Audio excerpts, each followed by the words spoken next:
નમસ્કાર વિદ્યાર્થી મિત્રો, સ્વાગત છે તમારું HNG સ્ટડી પોઈન્ટ યુટ્યુબ ચેનલના એક નવા વિડીયોમાં। ગવર્મેન્ટ જોબની રાહ જોઈ રહેલા વિદ્યાર્થી મિત્રો માટે અથવા એપ્લિકન્ટ માટે બહુ મોટા સમાચાર આવી રહ્યા છે। SBI ક્લર્ક 2025ની જે છે ભરતીની જાહેરાત કરી દેવામાં આવી છે। તો આજે આપણી વિડીયોમાં આની સંપૂર્ણ ચર્ચા કરવાની છે કે SBI ક્લર્ક 2025માં 5000 પ્લસ ભરતી માટે તમે કઈ રીતે અપ્લાય કરી શકો છો, ત્યારબાદ કઈ કઈ એક્ઝામ રહેશે, તમને કેટલી સેલેરી પ્રોવાઈડ કરવામાં આવશે અને આની અંદર તમે અપ્લાય કરી અને કઈ કઈ એક્ઝામ આપ્યા જે છે એ જોબ લઈ શકો છો। તો વિડીયોમાં લાસ્ટ સુધી જરૂરથી બન્યા રહો જેથી તમને આની સંપૂર્ણ ઇન્ફોર્મેશન જે છે તે મળી રહે। અને જો ચેનલ પર નવા હોય તો ચેનલને સબસ્ક્રાઇબ કરી ટેલિગ્રામ ચેનલની લિંક ડિસ્ક્રિપ્શન અને કોમેન્ટની અંદર પિન કરેલી છે, તો ત્યાંથી જરૂરથી જોઈન કરી લેજો જેથી આવી તમામ માહિતી જે છે એ સૌથી પહેલાં અને સચોટ રીતે જે છે તમને મળી રહે। તો હવે શરૂ કરીએ આજનો આ video. State bank of India દ્વારા જે છે central recruitment and promotional department દ્વારા ઓફિશિયલ નોટિફિકેશન જે છે તે જાહેર કરી દેવામાં આવી છે।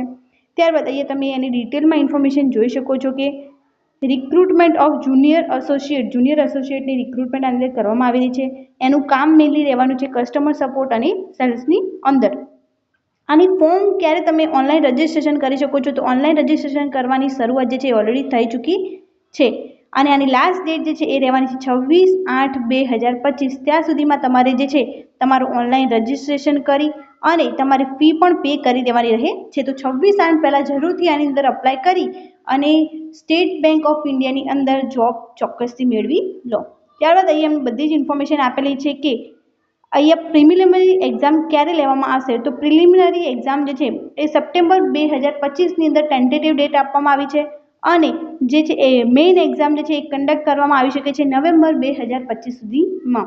આ ટેન્ટેટિવ ડેટ આપવામાં આવી છે, હજુ એક્ઝેક્ટ જે છે એ ઇન્ફોર્મેશન પછીથી પ્રોવાઈડ કરવામાં આવશે। તમારે કોઈ પણ અપડેટ જોઈતી હોય તો તમે જે છે SBIની વેબસાઇટ પર જઈ અને જે છે એ કરી શકો છો ચેક, અને એની સાથે સાથે તમારે અપ્લાય પણ જે છે SBIની ઓફિશિયલ વેબસાઇટ પર જઈને કરવાનું રહે છે।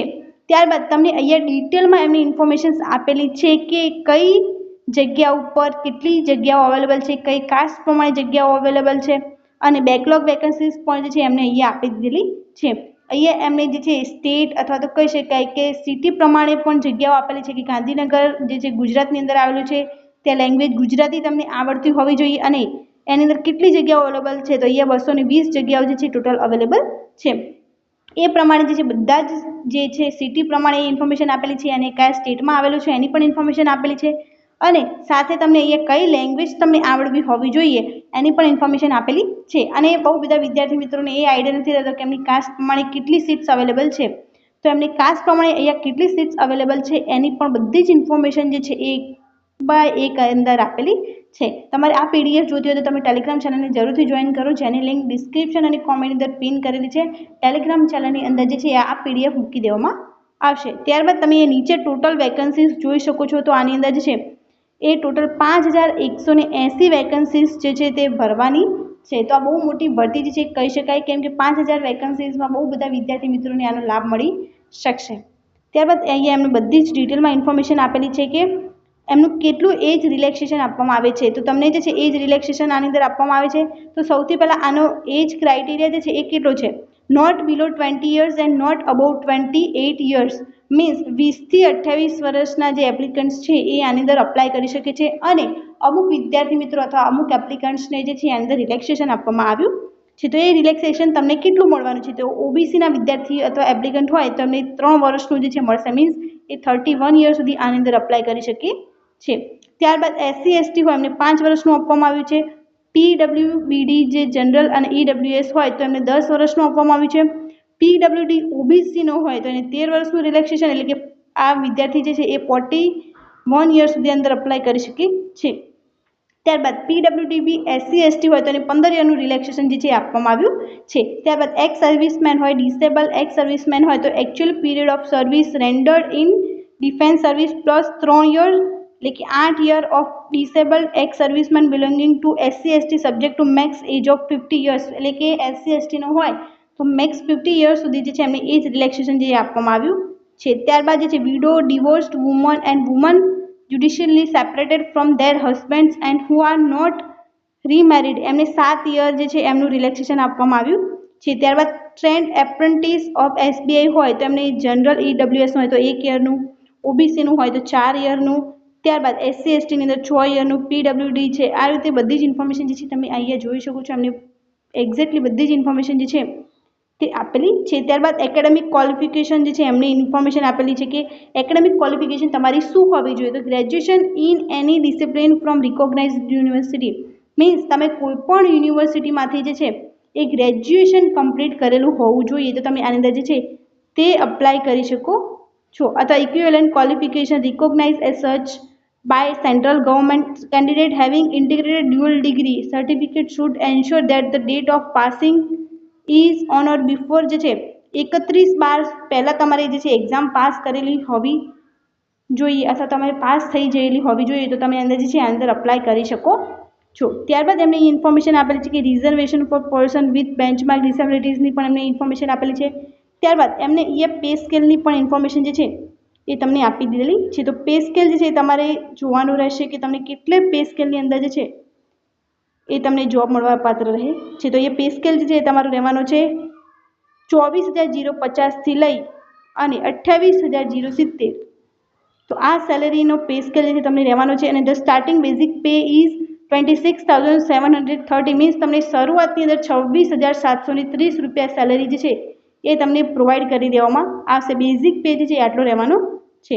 અને એ બીજી પણ ઇન્ફોર્મેશન આપેલી કે 24,025 plus 2 advance increment admission two graduate, 24,050 અને 2 એડવાન્સ ઇન્ક્રીમેન્ટ્સ પણ જે છે ગ્રેજ્યુએટ હશે એમને પ્રોવાઈડ કરવામાં આવશે. ત્યારબાદ એમની એક્ઝામની ઇન્ફોર્મેશન જે છે એ પણ આપેલી છે કે એક્ઝામ કઈ રીતે લેવામાં આવશે અને એમાં શું પ્રોસેસ રહેવાની છે. તો સૌથી પહેલાં જે છે આપણે પ્રિલિમિનરી એક્ઝામ જે છે એની વાત કરી લઈએ. તો પ્રિલિમિનરી એક્ઝામ જે છે એની અંદર તમને જે છે ઇંગ્લિશ લેંગ્વેજ રહેશે, ન્યુમેરિકલ એબિલિટી રહેશે, રિઝનિંગ એબિલિટી રહેશે.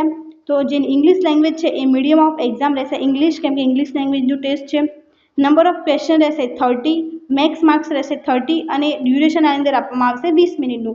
ત્યારબાદ ન્યુમેરિકલ એબિલિટી છે મીડિયમ ઓફ એક્ઝામ. આની અંદર જે છે બંનેની અંદર અલગ અલગ હોઈ શકે છે. જેમ તમારું સ્ટેટ હોય એ પ્રમાણે અંદર જે છે એ ચેન્જ થઈ શકે છે. અથવા તો આની અંદર જે છે ન્યુમેરિકલ એબિલિટી હોય એની અંદર કેલ્ક્યુલેશન, રિઝનિંગ અંદર પણ કેલ્ક્યુલેશન એવું હોઈ શકે છે જેના કારણે અંદર જે છે મીડિયમ ઓફ એક્ઝામ લખવામાં આવ્યું નથી. તો ન્યુમેરિકલ એબિલિટી જે છે રહેવાની છે 35 માર્ક્સની અને અંદર મેક્સ માર્ક્સ રહેવાના છે 35 અને તમને 20 મિનિટનો સમય જે છે આપવામાં આવશે. ત્યારબાદ રિઝનિંગ એબિલિટી જે છે એ પણ રહેવાની છે. નંબર ઓફ ક્વેશ્ચન 35 રહેશે અને અંદર મેક્સ માર્ક્સ પણ 35 રહેશે. આમ ટોટલ 100 માર્ક્સનું પેપર જે રહેવાનું છે અને એની અંદર તમને 1 કલાક જે છે પ્રોવાઈડ કરવામાં આવશે.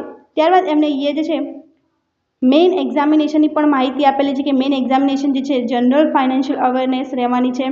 એમાં 50 માર્ક્સ રહેવાના છે. 50 એના અંદર MCQ ટાઈપ જે છે ક્વેશ્ચન પૂછવામાં આવશે. એટલે 1 માર્ક્સ હોય એનો એક ક્વેશ્ચનનો 1 માર્ક્સ રહેવાનો છે. અંદર 35 મિનિટ્સ આપવામાં આવે છે. જનરલ ઇંગ્લિશની અંદર 40 ક્વેશ્ચન રહેશે એની અંદર 35 મિનિટનો ટાઈમ આપવામાં આવ્યો છે.